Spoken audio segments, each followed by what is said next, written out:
কথা ও গল্পের আজকের নিবেদন বিভূতিভূষণ বন্দ্যোপাধ্যায়ের সুযোগ্য পুত্র তারাদাস বন্দ্যোপাধ্যায়ের রচনা তারানাথ তান্ত্রিকের গল্প জাতিস্বর। শুরু হচ্ছে আজকের গল্প জাতিস্বর।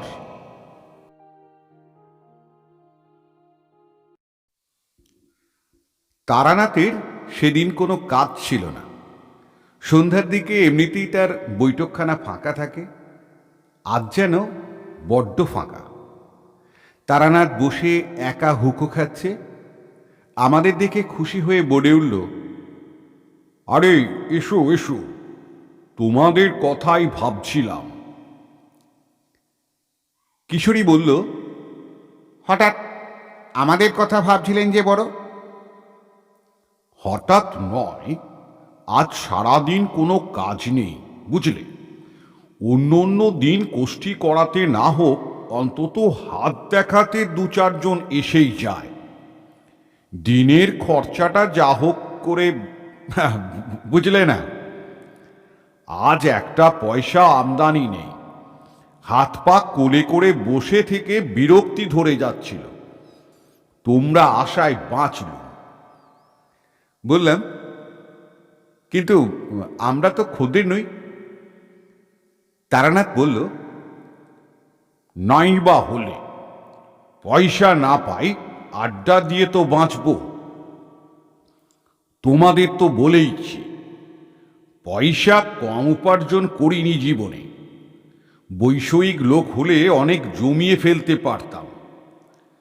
পয়সার মায়া নেই আমার। দিন চলে গেলেই খুশি। যাবার সময় কটা পয়সা গাঁটে বেঁধে নিয়ে যেতে পারবো বলে মনে করো? হ্যাঁ।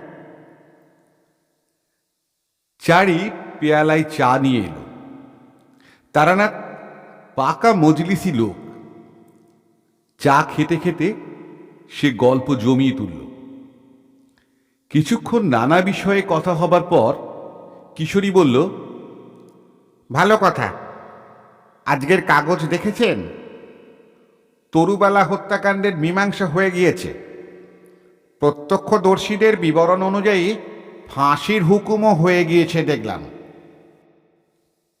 খবরটা দেখেছি বটে।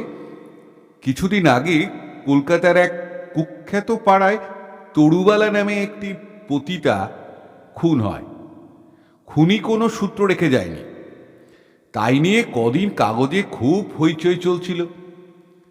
আজ কাগজে বেরিয়েছে খুনি ধরা পড়ার খবর। অপর একটা পতিতা মেয়ে বাথরুমে লুকিয়ে থেকে সমস্ত খুনের দৃশ্যটা দেখেছিল। এতদিন প্রাণের ভয়ে কিছু বলেনি, কিন্তু পুলিশি জেরার চাপে আর বিবেকের তাড়নায় সে শেষ পর্যন্ত সব স্বীকার করেছে। বস্তুত তার বিবৃতিকে নির্ভর করেই অপরাধীর শাস্তি হয়ে গেল। আমি বললাম, সত্যি মেয়েটার দোষ নেই। প্রাণের ভয় সবারই আছে। তাছাড়া চোখের ওপর একটা খুন দেখলে মনের অবস্থা কেমন হয় কে জানে। একজন মানুষকে 5 হাতের মধ্যে মেরে ফেলা হচ্ছে, উফ, ভাবা যায় না। কিশোরী বলল, সত্যি বলেছ। খুনের প্রত্যক্ষদর্শীদের মনের অবস্থা কি হয় ভারী জানতে ইচ্ছা করে, কিন্তু কে বলতে পারবে? তারানাথ বলল, আমি পারি। আমি আর কিশোরী তারানাথের কথায় অবাক হয়ে তার দিকে তাকালাম। বলে কি তারানাথ, ঠাট্টা করছে নাকি? কিন্তু সিরিয়াস ব্যাপার নিয়ে ঠাট্টা করবার লোক তো তারানাথ নয়। তাহলে? কিশোরী আমার চেয়ে আগে সমস্ত পরিস্থিতিকে সামলে নিতে পারে। সে জিজ্ঞেস করল, কি করে বলবেন?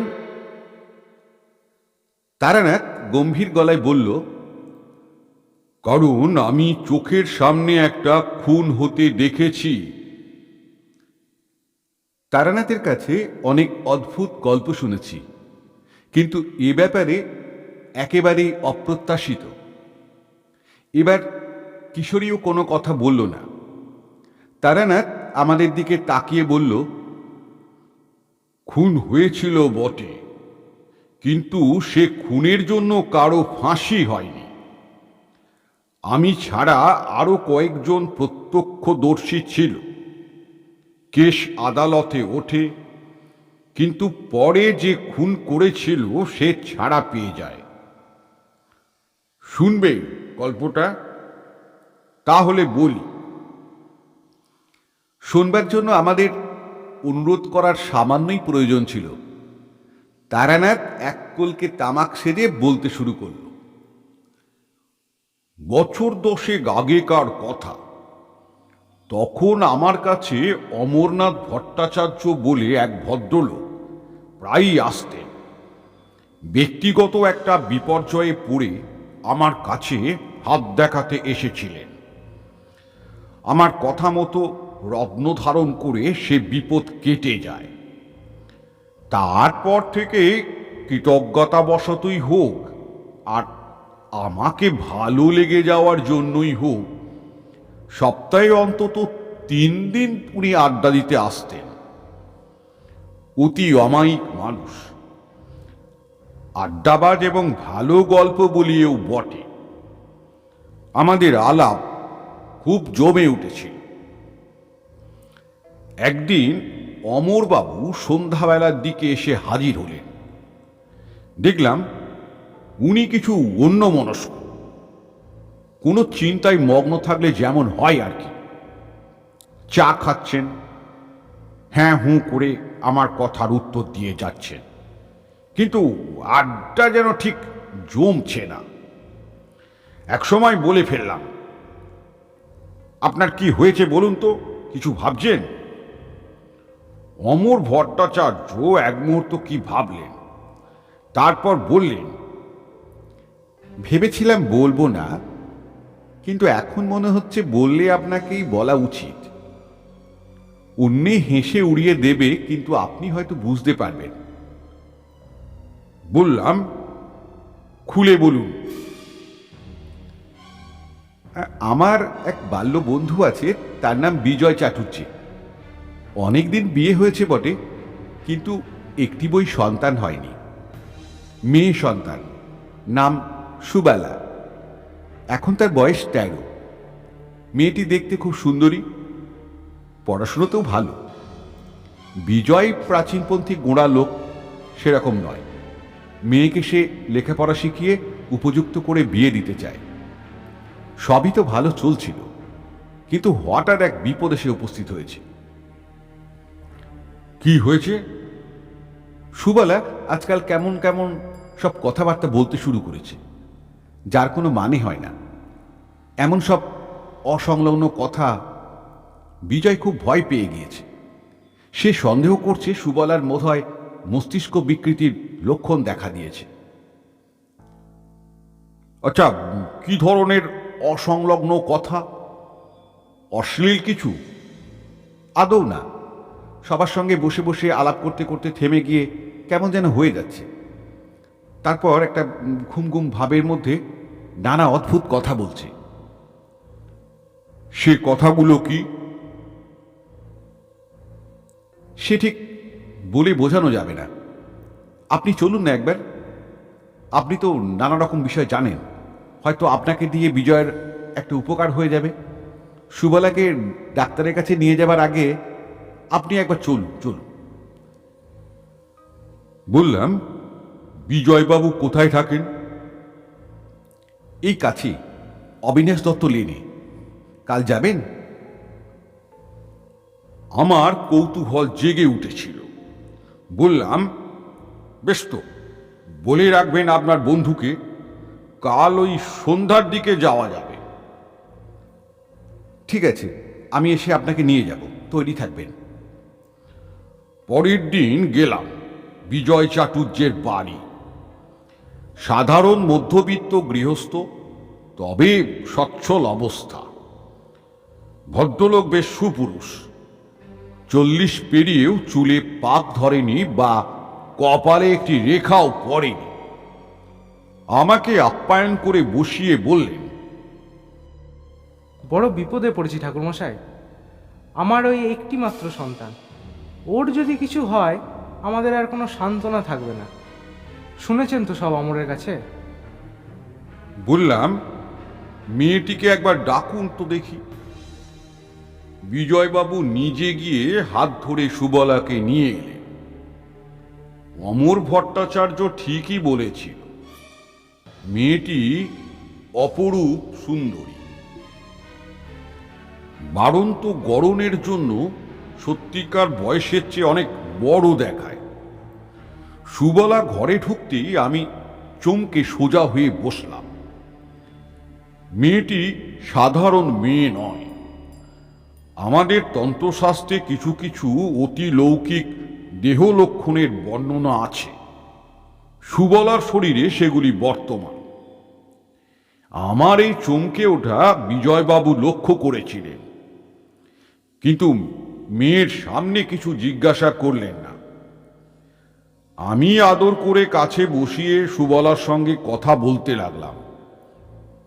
বেশ স্বাভাবিক মেয়ে, কোনো দিক দিয়ে কোনো ব্যতিক্রম নেই। কিছু পরে বিজয়বাবুকে বললাম, যান ওকে ভেতরে দিয়ে আসুন। বিজয় চাটুর্যে বললেন, যাও তো মা, ভেতরে গিয়ে মাকে বলো খাবার পাঠাবে। সুবলা চলে যেতেই আমি প্রথমে বললাম, ভয় নেই বিজয়বাবু, আপনার মেয়ের কোনো অসুখ করেনি। এটা পাকলামির পূর্বাভাস নয়। তবে আপনার মেয়ের শরীরে কয়েকটা দিব্য লক্ষণ রয়েছে। কি লক্ষণ তা আমি বলবো না। অন্যের চেয়ে আপনার মেয়ে কিছু আলাদা, এ আপনি রোধ করতে পারবেন না। বিজয়বাবু অপ্রসন্ন মুখে চুপ করে রইলেন। বুঝলাম আমার ব্যাখ্যা তার ঠিক মনোপুত হয়নি। তা আমি আর কি করতে পারি?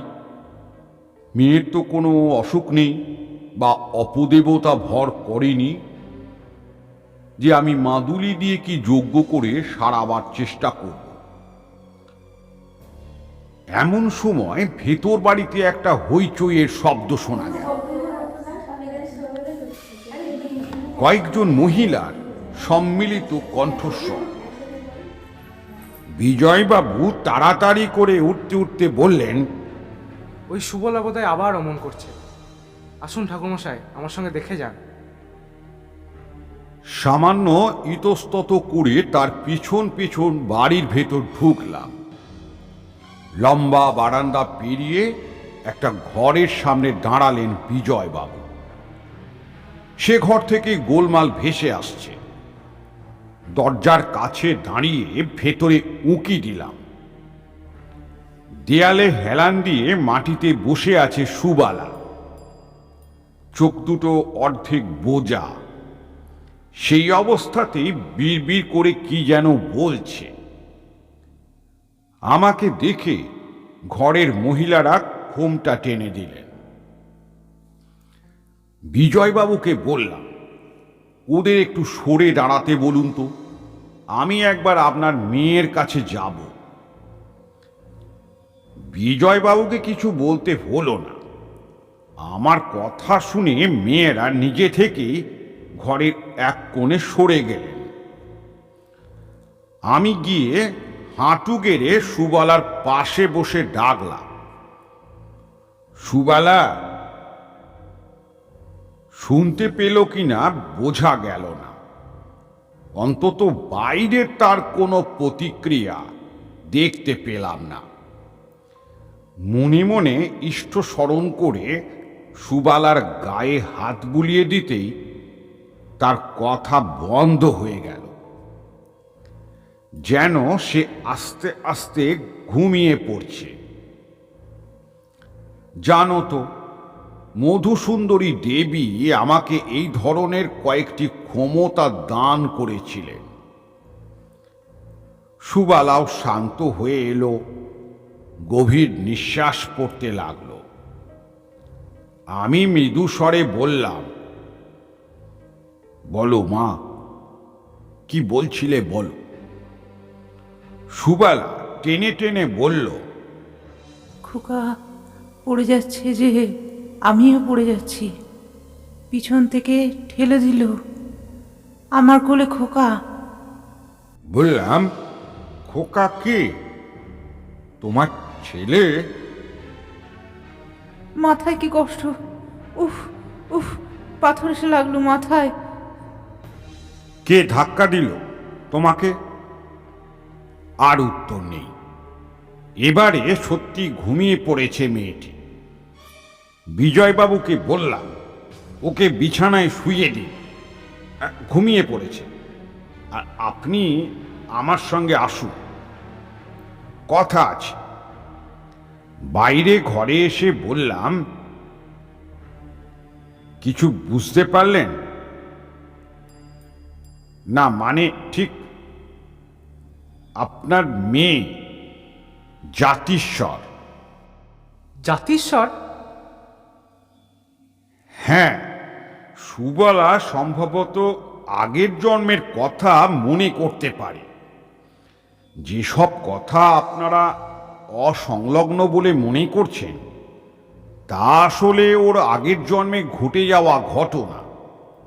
এই কারণেই ওর শরীরে নানা দিব্য লক্ষণ রয়েছে। জাতিস্বর হওয়া আত্মার খুব উচ্চ অবস্থার পরিচয় আর কি।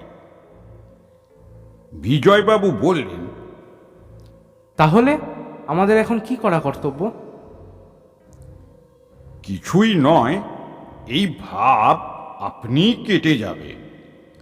আমি আরও একটি জাতিস্বর মেয়েকে দেখেছিলাম। বয়স বাড়তে শুরু করার সঙ্গে সঙ্গে জন্মান্তরের স্মৃতি কমে আসতে থাকে। সুবালার কতদিন এরকম হয়েছে? তা প্রায় বছর খানেক হবে। তাহলে তো অনেক বেশি বয়সে শুরু হয়েছে বলতে হবে। জন্মান্তরের স্মৃতি সাধারণত 5-6 বছর বয়সেই জেগে ওঠে। এই বয়সে মিলিয়ে আসতে থাকে। যাক, কিছু না করে শুধু দেখে যান, সুবালা আপনি সেরে যাবে। সেদিন ফিরে চলে এলাম। তারপর বছর কয়েক ধরে মাঝে মাঝে বিজয় চাটুর্যের বাড়ি গিয়েছি। কখনো বা উনি আর অমরনাথ আমার কাছে এসে সুবলার খবর দিয়েছেন। মোটের ওপর বলতে গেলে 2 বছরে আমরা সুবলার গত জন্মে কি ঘটেছিল সে সম্বন্ধে একটা ধারণা করতে পারলাম। বিভিন্ন সময়ে আচ্ছন্ন অবস্থায় সুবলা যা বলেছিল তার উপরে নির্ভর করেই আমরা কিছু জোড়াতালি দিয়ে সমস্ত ব্যাপারটা আন্দাজ করেছিলাম। কিন্তু আমাদের আন্দাজ যদি সত্য হয়ে থাকে কেন, নিশ্চয়ই সত্য, কারণ পরে যা ঘটেছিল তাতে আর কোনো সন্দেহ থাকার কথা নয়। তবে সে বড় মর্মান্তিক ঘটনা। কিশোরী বলল, আপনারা কি আন্দাজ করেছিলেন? তারানাথ বলল, সুবলা ওই ঘোর লাগা অবস্থায় প্রায় বলতো সে তার ছেলেকে নিয়ে যেন কোনো উঁচু জায়গা থেকে পড়ে যাচ্ছে, মাথায় আঘাত পাওয়ার কথা বলতো। একদিন ও টান টান করে চুল বেঁধে এসেছে। দেখলাম বাঁদিকের কপালে একটা লম্বা দাগ। ওই পুরনো ক্ষত শুকিয়ে এলে যেমন দাগ শুকিয়ে যায়, ঠিক তেমনই। বিজয়বাবুকে বলতে তিনি বললেন ওটা সুবালার জন্মদাগ। বললাম, খেয়াল করেছেন কি সুবলা আচ্ছন্ন অবস্থায় মাথার যেখানে আঘাত লাগার কথা বলে এই দাগটাও ঠিক সেখানে।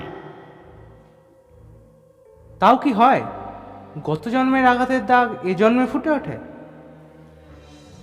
বললাম, জানি না, তবে পৃথিবীতে অনেক কিছুই যে সম্ভব সে তো দেখতেই পাচ্ছেন। যাক, 2 বছরে যা জানতে পেরেছিলাম তা খুব স্পষ্ট না হলেও মোটামুটি এই: সুবলা গত জন্মে একটা শিশু সন্তান নিয়ে বিধবা হয়। পরে কে বা কারা কোনো উঁচু স্থান থেকে, সম্ভবত কোনো টিলার ওপর থেকে, সন্তান সহ সুবলাকে ঠেলে ফেলে দিয়ে হত্যা করে। কিন্তু কেন হত্যা করে এবং হত্যাকারীর নাম কি, এসব খবর আমরা কিছুতেই জানতে পারিনি। এখানে এসেই সুবলার কথা আটকে যেত। মনের ওপর চাপ পড়লে ক্ষতি হতে পারে ভেবে আমিও আর জোর করিনি কখনো। এখানে একটা কথা বলে রাখি, এই ঘটনায় আমি বুঝতে পেরেছিলাম মাতৃস্নেহ কি জিনিস। সন্তানের প্রতি মায়ের টান বিশ্বের একটা বড় শক্তি। সুবালা মাত্র 13 বছরের কিশোরী, এজন্য এখনো সে মা হয়নি। কিন্তু আধো অজ্ঞান অবস্থায় যখন সে বলতো, খোকা পড়ে যাচ্ছে, খোকাকে বাঁচাও, তখন তার মুখে যে ব্যাকুলতা ফুটে উঠত তা মাতৃহৃদয়ের গভীর অভিব্যক্তি ছাড়া হয় না। গত জন্মের হারানো ছেলের প্রতি এই আরতি একটু কমে এলো। এইভাবে আরো বছর 2 কেটে যাওয়ার পর আস্তে আস্তে সুবলা অনেকটা স্বাভাবিক হয়ে এলো। এখন তার বয়স হলো 17। একদিন বিকেলে অমরবাবু এসে বললেন, একটা ভালো খবর আছে, বেশ বড় রকমের ভোজ আসন্ন।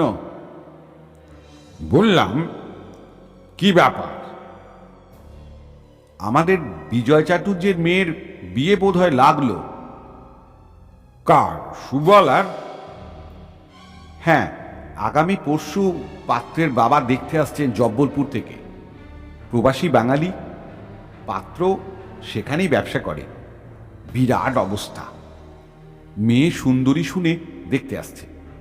নইলে বিজয়ের যে আর্থিক সঙ্গতি, এরকম ঘরে তারা ছেলের বিয়ে দেবার ব্যবস্থা করতো না। আপনিও আসুন না ওদিন। বিজয় আমাকে বলেছিল আপনাকে নিয়ে যেতে। একটা শুভ দিন, আপনার মতো সদ্ব্রাহ্মণ উপস্থিত থাকলে সুবলার মঙ্গল হবে। মেয়ে দেখার দিন বিজয় চাটুর্যের বাড়ি গেলাম। এসব সামাজিক উৎসব আমার ভালোই লাগে। তারপর মেয়ে দেখানোর ব্যাপার, ভালো খাওয়া দাওয়ার ব্যবস্থা থাকবে নিশ্চয়ই। আমি ভোজন রসিক চিরদিনই। ধুতি চাদর চাপিয়ে বিকেলে গিয়ে হাজির হলাম। তখনও ছেলের বাবা এসে পৌঁছাননি। বিজয়বাবু আমাদের আদর করে নিয়ে বৈঠকখানায় বসালেন। তামাক এলো, চা জল খাবার এলো। বিজয়বাবু একবার সুবলাকে ডেকে এনে প্রণাম করিয়ে নিয়ে গেলেন। সুবলা মাথায় হঠাৎ যেন অনেকখানি লম্বা হয়ে গিয়েছে। চোখ মুখ যেন তুলি দিয়ে আঁকা। সত্যি সুন্দরী বটে। মাথায় হাত দিয়ে প্রাণ ভরে আশীর্বাদ করলাম, সুখী হও মা। জীবনে এমন ব্যর্থ আশীর্বাদ আর করিনি। বিজয় চাটুর্যে বললেন,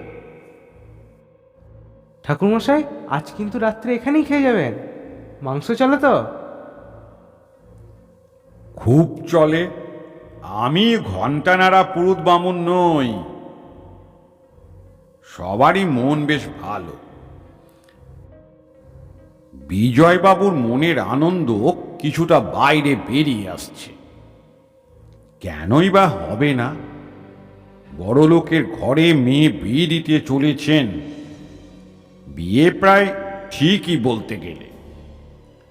পাত্রের কে এক আত্মীয় মেয়ে দেখে গিয়ে ওখানে দারুণ প্রশংসা করেছেন। আজ বাবা দেখে গেলেই পাকাপাকি হয়ে যায়। সন্ধ্যা ঠিক 7টায় দরজায় কড়া নাড়ার শব্দ। বিজয়বাবু ব্যস্ত হয়ে বেরিয়ে গিয়ে একটু পরেই এক দোহারা চেহারার সুপুরুষ পৌঢ় ভদ্রলোককে নিয়ে ঘরে ঢুকলেন। আলাপ করিয়ে দিয়ে বললেন, ইনি হচ্ছেন পাত্রের বাবা, সনাতন মুখোপাধ্যায়। আমরা নমস্কার করলাম। সনাতন বাবু আমাকেও প্রণাম করার ধার দিয়েও গেলেন না। অর্থ থাকলেও অনেক ধনী ব্যক্তির ব্যবহারে একটা নম্রতা থাকে। ইনি সে দলের নন। বেশ জবরদস্ত লোক।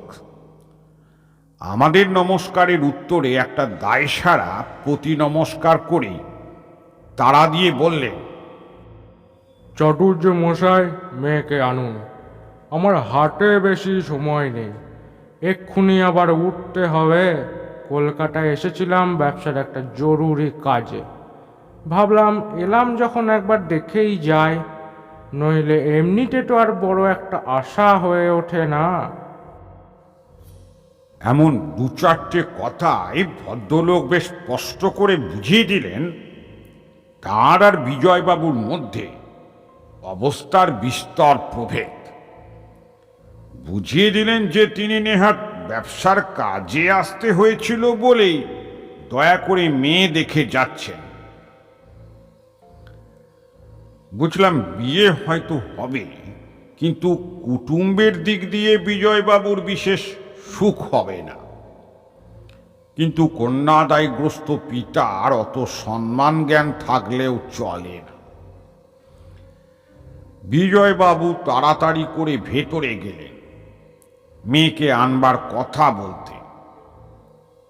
আমরা মুখ নিচু করে নীরবে বসে রইলাম। একজন লোক আছে যাদের সামনে কিছুতেই আড্ডা জমানো যায় না। সনাতন মুখোপাধ্যায় সেই রকম লোক। একটু বাদেই ভেতর থেকে খাবার এলো, মেয়েদের নিজের হাতে তৈরি খাবার। সনাতন বাবু সেসব স্পর্শও করলেন না, কেবল চা খেলেন এক কাপ। আর অনর্গল মেয়ে দেখানোর জন্য তাড়া দিতে লাগলেন। বিজয়বাবু মুক্ত কচ্ছ হয়ে বারবার সে তাড়া বাড়ির ভেতরে পৌঁছে দিয়ে আসতে লাগলেন। বস্তুত এমন অভব্য মানুষ খুব কমই দেখেছি। এইবার ঘটল আসল ঘটনা, যে কাহিনী বলবার জন্য বসেছি। একটু বাদেই যে একটা বিরাট কিছু ঘটতে চলেছে তা আমরা ঘূর্ণাক্ষরেও জানতে পারিনি। বেশ সুন্দর পরিবেশ, একটা বিয়ের প্রাককথন হবে, কিছু বাদে একটা ভোজের আভাসও রয়েছে। কে জানতো কি ভয়াবহ ব্যাপার ঘটতে চলেছে আর কয়েক মিনিটের মধ্যে। ভেতর বাড়ির দিকে চুরির শব্দ হতে বিজয়বাবু উঠে গিয়ে সুবলাকে হাতে ধরে ঘরের ভেতর নিয়ে এলেন। আমি বেশ ভালো করে তখন তার মুখ দেখেছিলাম। হলপ করে বলতে পারি সে মুখে তখন কোনো অস্বাভাবিকতা বা পাগলামির চিহ্ন মাত্র ছিল না। আমি সুবলাকে বসতে জায়গা করে দেব বলে উঠে সরে যাচ্ছি, অমরনাথ সরে বসবার উদ্যোগ করছে। হঠাৎ কেমন একটা অদ্ভুত আওয়াজে মুখ তুলে তাকিয়েই পাথর হয়ে গেলাম। সুবলার চোখ বিস্ফারিত, জিঘাংসু উন্মাদের মতো সে তাকিয়ে আছে সনাতন মুখুজ্জের দিকে। সনাতন বাবুও বিস্মিত হয়ে উঠে দাঁড়িয়েছেন। সুবলার সমস্ত শরীরের পেশি শক্ত হয়ে গিয়েছে, চোখ তীব্র ক্রোধে জ্বলে উঠেছে, ঠোঁটের ভঙ্গি ক্ষিপ্ত। বিজয়বাবু ভয় পেয়ে কি যেন বলতে যাচ্ছিলেন। তার মনের অবস্থা সহজেই অনুমান করা যায়। অনেকদিন মেয়ে এমন করেনি, একেবারে সেরে গিয়েছে। এই ভরসায় তার বিয়ের ব্যবস্থা করেছিলেন। আজ এত বছর পরে আবার সুবলার এমন হবে কে জানত। তিনি বোধহয় কিছু বলতে যাচ্ছিলেন, তার আগেই ঘরের মধ্যে সুবলার তীব্র আক্রোশপূর্ণ গলা ছড়িয়ে পড়ল। ওই ওই লোকটাই আমার খোকাকে মেরেছে, আমাকেও মেরেছে। বলে কি সুবলা? বিয়ে তো আর হচ্ছেই না, কিন্তু এতে ব্যাপার অন্যদিকে গড়িয়ে যেতে পারে। বিজয়বাবু ধমক দিয়ে বললেন, আহ, কি বলছিস? চুপ কর। কাকে কি বলা? সুবালা কাল নাগিনীর মতো ফুলছে। ও বলছে, টাকার জন্য খুন করেছিলি না? দাদাকে মেরে শান্তি হয়নি। সম্পত্তি পাওয়ার জন্য আমাকে আর খোকাকে পাহাড় থেকে ধাক্কা মেরে ফেলে দিলি। বেশ বেশ, কিন্তু এবার তোকে বাঁচাবে কে? সনাতন বাবুর মুখ সাদা হয়ে গিয়েছে। অবাস্তব, অসম্ভব বিভীষিকা দেখলে মানুষের মুখ যেমন হয়। তিনি অস্ফুট স্বরে বলে উঠলেন, বৌদি। সেই মুহূর্তেই সুবালা টলতে টলতে ঘর থেকে বেরিয়ে গেল। বিজয়বাবু স্তম্ভিত হয়ে দাঁড়িয়ে আছেন। অমর ভট্টাচার্য বারবার বলছেন, চলে যান সনাতন বাবু, আপনি এক্ষুনি এখান থেকে চলে যান। আমি তাকে থামিয়ে দিয়ে সনাতন বাবুর সামনে গিয়ে বললাম, বৌদি কে? সনাতন বাবু ঠক ঠক করে কাঁপছেন, বললেন, হ্যাঁ। আমি আবার বললাম, বৌদি বলে কাকে ডাকলেন? কাকে ঠেলে ফেলে দিয়েছিলেন পাহাড় থেকে? সনাতন বাবু আর কোনোদিন কোনো কথা বলার সুযোগ পাননি। আমার পেছন থেকে হঠাৎ বিজয়বাবু চিৎকার করে উঠলেন, ধরো ধরো, সুবলাকে ধরো ধরো। আমি চমকে পিছন ফিরে তাকিয়ে দেখি সুবলা একটা বিরাট বঁটি নিয়ে ঘরে ঢুকেছে। তার কাপড় প্রায় খুলে গিয়েছে, চোখে খুনির দৃষ্টি। আরো পেছনে দৌড়ে আসছেন মহিলারা। ব্যাপারটা চোখের নিমেষে ঘটে গেল। অমরবাবু খাট থেকে নেমে বা আমি আর বিজয়বাবু এগিয়ে গিয়ে বাধা দেবার আগেই সুবলা একেবারে ঝড়ের বেগে দৌড়ে এসে সনাতন মুখুজ্জের গলায় বঁটিটা বসিয়ে দিল। বিকৃত একটা শব্দ করে সনাতনবাবু পড়ে গেলেন। ফিনকি দিয়ে রক্ত ছুটল।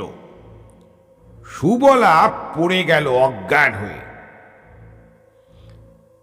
মিনিট 10 পরে মোড়ের ডাক্তারখানা থেকে যখন ডাক্তার নিয়ে ফিরে এলাম, তখন আর সনাতন বাবুর দেহে প্রাণ নেই। ঘন্টা 2 পরে সুবলার জ্ঞান ফিরেছিল, কিন্তু এত সব ঘটনা তার কিছুই মনে নেই। সম্পূর্ণ স্বাভাবিক। সনাতন বাবুর ছেলে কেস চেপে দেবার চেষ্টা করেছিল, কিন্তু পুলিশ ছাড়েনি। পুলিশ সুবলার বিরুদ্ধে খুনের অভিযোগ আনে, কিন্তু জজ বুদ্ধিমান, এ খুনের কোনো মোটিভ নেই। তাছাড়া আসামি পক্ষ থেকে বলা হয়েছিল মেয়ে পাগল। আমার আর অমর ভট্টাচার্যের সাক্ষ্যেও কাজ হয়েছিল। সুবালা খালাস পেয়ে যায়। গত জন্মে টাকার লোভে বিধবা সুবলা আর তার সন্তানকে হত্যা করেছিল সনাতন। সেই সম্পত্তি পেয়েই জব্বলপুরে ব্যবসা ফিরেছিল সে। এদিকে সুবালা কলকাতার বিজয় চাটুর্যের মেয়ে হয়ে জন্মগ্রহণ করেছে। ভগবানের মার বড় সাংঘাতিক মার। কোথা থেকে সনাতন মুখুজ্জেকে এসে শাস্তি নিয়ে যেতে হলো। নিজের জন্য অতটা নয়, কিন্তু তার সন্তানের মৃত্যুর কথা ভুলতে পারেনি সুবালা। ওই জন্যই সনাতনকে দেখা মাত্র দপ করে জ্বলে উঠেছিল তার জন্মান্তরের স্মৃতি। তারানাথ থামল। অন্যদিন গল্পের শেষে কিশোরী যা হোক একটা টিপ্পনি কাটে, আজ সেও চুপ করে বসে রইল। বাইরে ল্যাম্পপোস্টে আলো জ্বলে উঠেছে। ঘরের মধ্যে কেমন একটা বিষণ্ণতা। তারানাথ আর কোনো কথা বলছে না। শেষে আমি স্তব্ধতা ভেঙে বললাম, আজ যাই, আর একদিন আসবো।